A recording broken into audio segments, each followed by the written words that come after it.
In his book, Telling the Truth, Frederick Buechner reminds readers of the magical words, once upon a time. Maybe it was, once upon a time there was a great wizard, or once upon a time there was an enchanted forest, or maybe a tale about two children named Hansel and Gretel. You get the idea. The phrase, once upon a time, takes us back to when we were kids, when we knew the story being told would transport us to another place, another time. If there's any story in the Bible that feels like it ought to begin once upon a time, it's the story of Jesus' birth, the first Christmas story. We could imagine the Gospels reading, once upon a time in Bethlehem, a woman named Mary was visited by an angel. Once upon a time, a man named Joseph had a dream. Once upon a time, there were angels who broke into song and shepherds in the fields watching over their flocks and wise men from the east bearing gifts. Once upon a time. Of course, the Bible doesn't leave the birth of Jesus to the world of imagination and fantasy.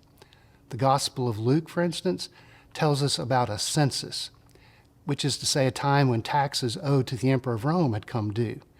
The Gospel of Matthew will go on to describe how Herod killed the male babies in Bethlehem because he felt threatened by the birth of another king named Jesus.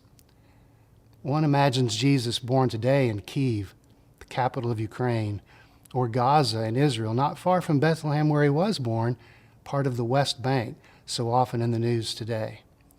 If the language of fairy tale seems inappropriate, it helps to recall that even stories like Hansel and Gretel were commentary on poverty and famine in Germany at the time.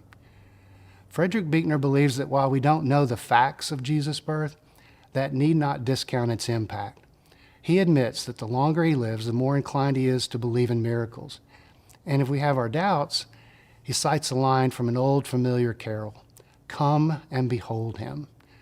Or in other words, we should check it out, give the story yet another chance to touch us. At the end of one of his Christmas messages, Buechner offers a lovely prayer.